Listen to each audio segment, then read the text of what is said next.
Last week, we had a somewhat extensive discussion about the recently released but long discussed Together trial, a trial of several different drugs. There were several different arms to the study.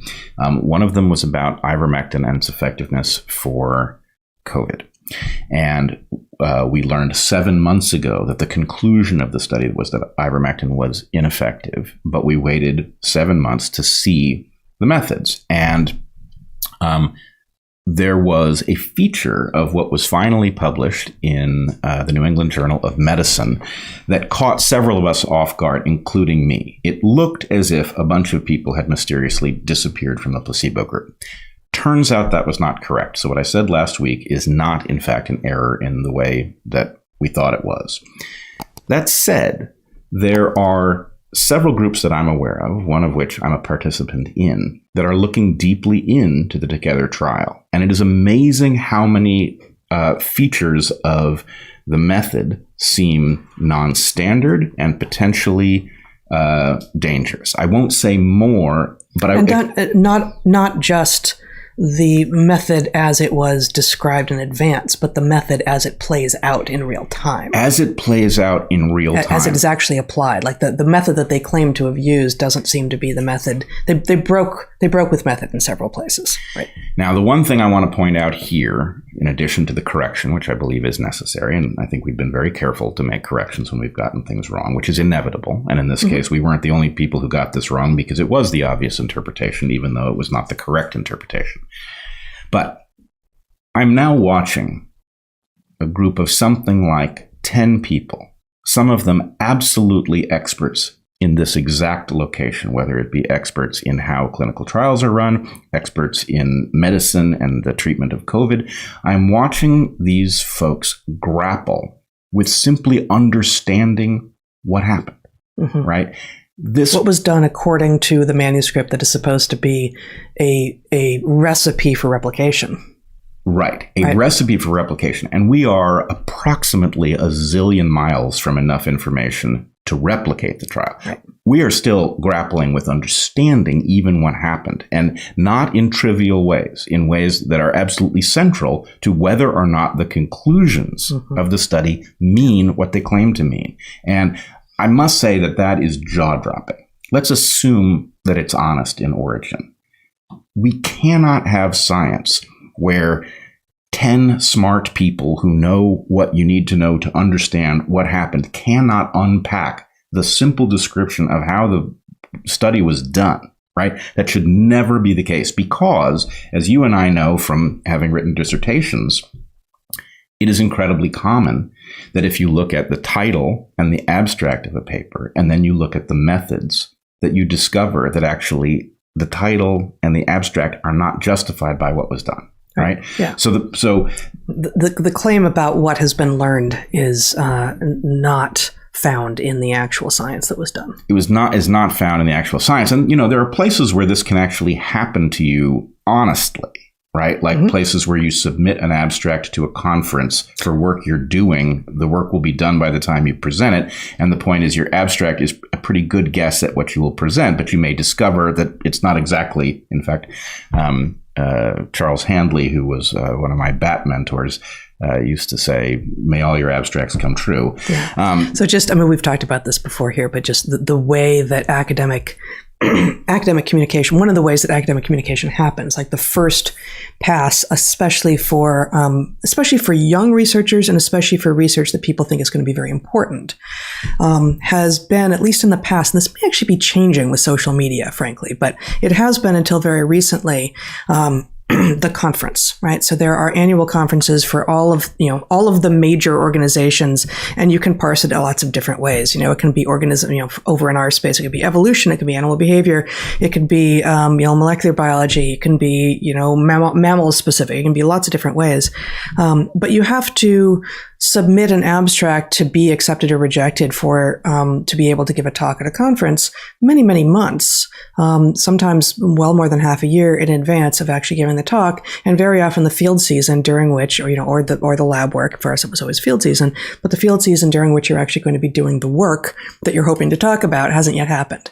So you have to take a guess, and this also is the case for permits. Like I found myself in Madagascar arguing in bad French with some bureaucrat about my inability to explain to him exactly what I was going to learn in the next 5 months, which is the reason that I was trying to get permits to study these frogs. It's like, if I already knew, I wouldn't be here. I wouldn't need to be doing the research. So there are a lot of these, bureaucratic solutions in order to make scheduling easier, in order to make paperwork easier, that reveal a tragic misunderstanding of what discovery is and of what science is. Right. And so there are organic ways that your abstract can be a mismatch for what your study produces.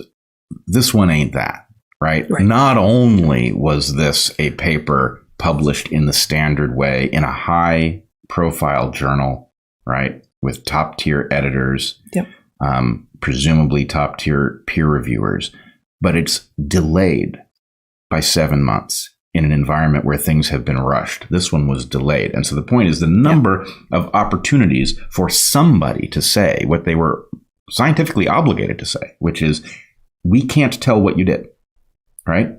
Mm-hmm. You may have done what was necessary to get to that conclusion, but it damn well better be in the method section. And if, smart people can't figure it out from what you said, then that's on you.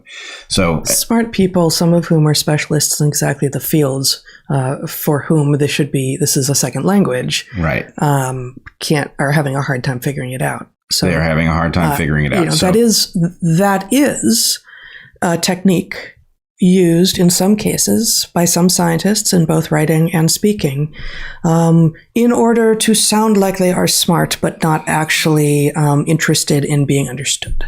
Right? It can be an obscuring technique. I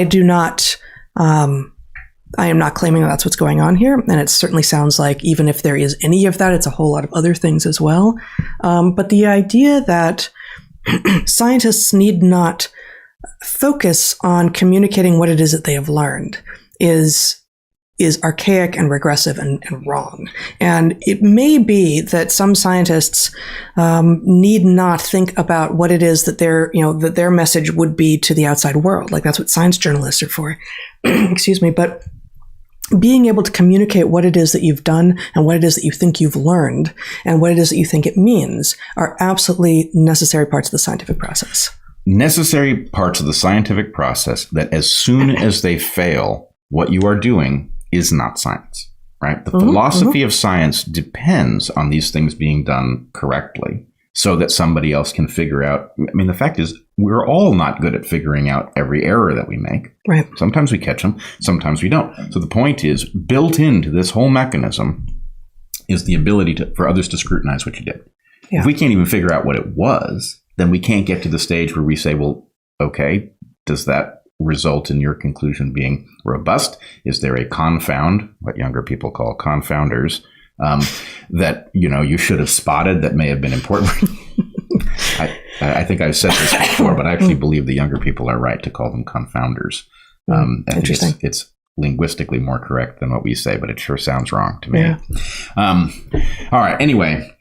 That's the long and short of it. I would say people should be paying, I should say there's a clock ticking, as I understand it, that there is a retraction clock, that if you're going to request that a journal retract a study that it has published, in this case, there's a short window to do it. And so in this case, because this journal has a shorter than average window, or because this paper has been given a shorter than average window for the journal? I believe it is the journal's policy, but the point is that clock is short relative to the amount of effort that a large group of smart, well-informed people need in order to figure out even what was done, let alone whether it reaches the conclusion naturally.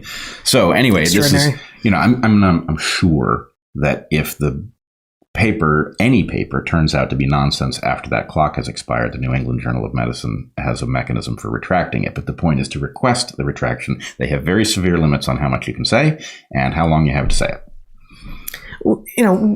which may be more bureaucratic solutions for problems that don't necessarily fit into bureaucratic rules. But I also understand the constraint. Sure. Right? Like, you would need, just like there's statute of limitations for crimes, there needs to be limits so that people can't come back. And we would definitely see, especially, the trans activists would be asking for all sorts of things to be retracted now. Right. But okay. So I have argued in many places, including lots of stuff in and around Game B, that a complex system that is well managed, a human system, has to be well managed with discretion. Right? You need individuals with discretion. And so to the extent that there might be a clock for a standard thing, there ought to be a way to send an email to the editor and say, in this case, the clock shouldn't apply because there's too much resting on it and the complexity of the methods is too great for us to be expected to meet that. And a formal request for an extension. Yeah. Sure.